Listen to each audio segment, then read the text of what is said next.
The MLB draft has come to conclusion here. The Reds, I think they're doing all right here.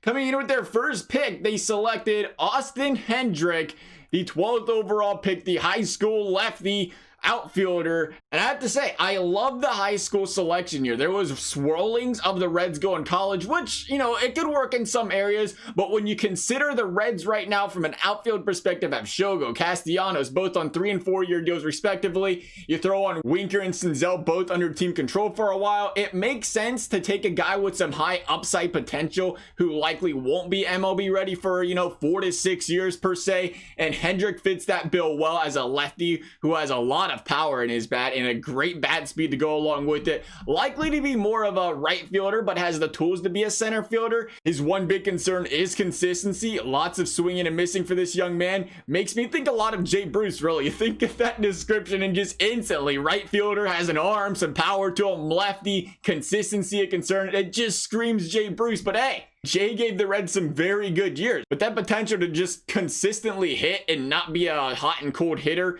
all year round, that's what the upside of this young man brings. In the second round, 48th overall, the Reds selected Christian Yo, the pitcher out of Texas A&M. The potential in this guy is through the roof, and maybe that's why the Reds reached a bid here, as he was MLB's 89th ranked prospect, and the Reds took him at 48, of course. Rolla has nasty swing and miss stuff though. The 2020 season was cut short, very short. Only pitching in 4 games was Rolla, but he was striking guys out at a 15.8 Ks per 9 innings clip. His biggest concern may well be his command. Finding the strike zone hasn't been a problem for this guy, but placing pitches in the right place has been a bit of a problem for him throughout his collegiate career. He's promising though. For me personally, I love the mid to low 90s pitchers that still strike guys out a lot. It's promising because you don't have to sit there and play, what about 3-4 years down the road or 2 years down the road, he loses a few miles per hour in that fastball. Then what happens? You know, guys that depend so strongly on that 98, 99 mile an hour fastball to strike guys out. And it's nice to see this guy can do that, overpower guys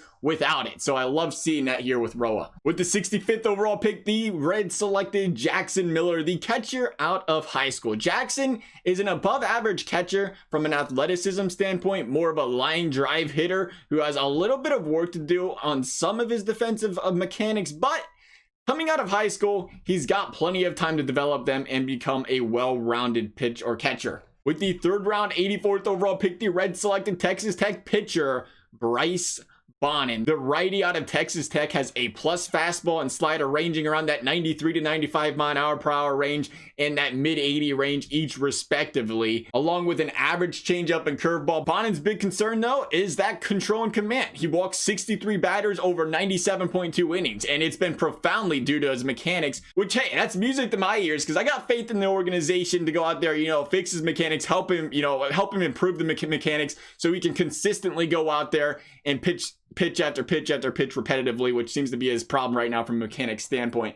He can get that under control. Then we see what can happen from there. Maybe the bigger question here is where he'll pitch. He clearly wants to be a starter, but it's looking more and more likely that he ends up being a guy that pitches out of the bullpen. With the 113th pick, the Reds selected Wainwright, the St. Edwards, Ohio high schooler outfielder. Wainwright was the lone unranked player selected by the Reds on MLB's draft rankings. He's dealt with some injuries in the past, but he's got a lot of pop in that bat, and currently he's committed to OSU, so we'll get a good chance here to see what he's all about during his collegiate career. The Reds' final pick in the 5th round at 143 is Joe Boyle, the pitcher out of Notre Dame. And what a way to end the draft.